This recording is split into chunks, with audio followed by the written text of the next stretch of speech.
پہلے ایمان لانے والوں میں حضرت علی رضی اللہ تعالیٰ عنہ بھی شامل ہیں. ان کی عمر 8 یا 10 سال بتائی جاتی. وہ نبی صلی اللہ علیہ وسلم کے زیر کفالت تھے. ان کے والد کون تھے؟ ابو طالب. جب آپ چھوٹے تھے تو ابو طالب نے آپ کو لک آفٹر کیا. جب آپ کمانے کے قابل ہوئے تو آپ نے ابو طالب کا ہاتھ بٹایا اور آپ کے بچوں کو لک آفٹر کیا. یہ ہوتی ہے احسان مندی کا جواب دینا. وہ آپ ہی کے پاس رہتے تھے، یعنی آپ کے گھر میں تھے. حضور صلی اللہ علیہ وسلم اور حضرت خدیجہ آپ کو لک آفٹر کرتی تھیں اور آپ ہی ان کے کھانے پینے کا بندوبست اور ان کی دیکھ بھال کرتے تھے، کیونکہ قریش قحط سالی سے دوچار تھے اور ابو طالب کے پاس مال کم اور اولاد زیادہ تھی. لہذا ان کے بیٹے جعفر کو حضرت عباس پال رہے تھے اور حضرت علی کو نبی صلی اللہ علیہ وسلم نے پالا تھا. وہ آپ کے بچوں کی طرح آپ کے یہاں رہتے تھے اور آغاز نبوت کے وقت بلوغت کے قریب پہنچ چکے تھے اور ایک قول کے مطابق ابھی 10 سال کے تھے. جو کچھ آپ کرتے وہی وہ بھی کرتے، یعنی آپ کو بہت زیادہ کاپی کرتے.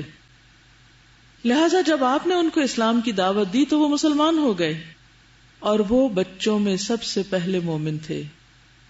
ابن عباس کہتے ہیں کہ علی رضی اللہ تعالیٰ عنہ سب سے پہلے نماز پڑھنے والوں میں سے تھے، یعنی بچوں میں سے جس نے سب سے ارلی ایج میں نماز شروع کی وہ حضرت علی تھے.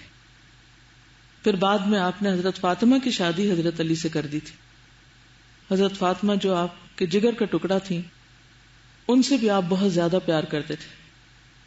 ایک موقع پر آپ ان کے گھر تشریف لے گئے. حضرت علی اور حضرت فاطمہ دونوں آرام فرما رہے تھے تو آپ ان کے بیچ میں جا کے بیٹھ گئے اور اسی طرح ان کو بعض اوقات نماز کے لیے بلاتے، یعنی جس طرح ایک تعلق ہوتا ہے والدین اور بچوں کا.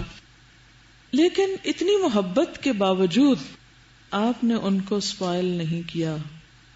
جب ایک موقع پر حضرت فاطمہ آپ صلی اللہ علیہ وسلم کے پاس آئیں اور جب بھی وہ آتی تھیں تو آپ صلی اللہ علیہ وسلم ان کے لیے کھڑے ہو جاتے تھے، ان کے ماتھے پہ پیار کرتے، اپنی جگہ ان کو بٹھاتے.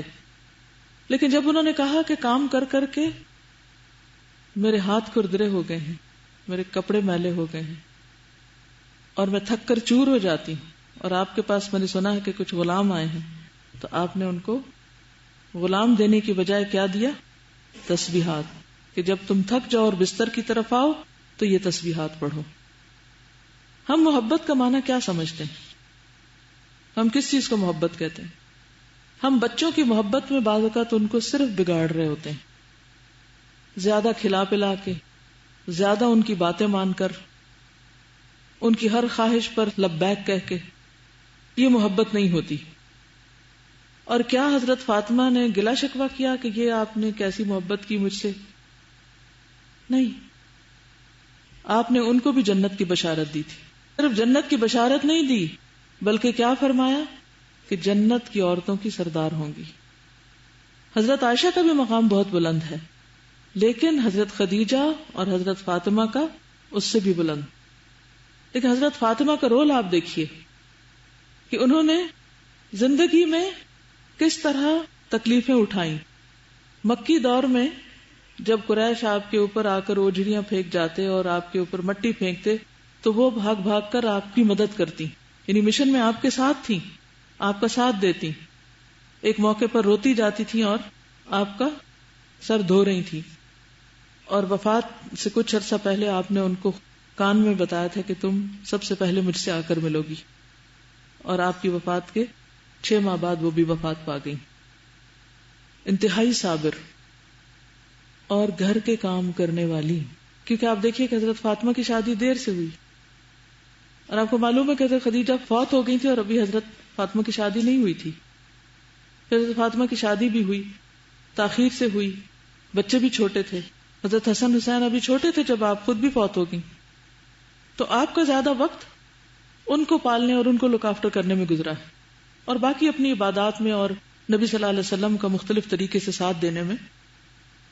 تو اس سے یہ بھی پتہ چلتا ہے کہ جس طرح کے حالات ہوں، جیسی ضرورت ہو، اس کے مطابق اللہ کی رضا پہ راضی رہنا اور گھر کے کاموں کے ساتھ ساتھ اپنی عبادات اور ذکر میں کوتاہی نہ کرنا، یہ بھی انسان کو آخرت میں بڑے درجات کا حامل بنا سکتا ہے، یعنی یہ بھی انسان کے لیے بڑے درجات کا دروازہ کھولتا ہے.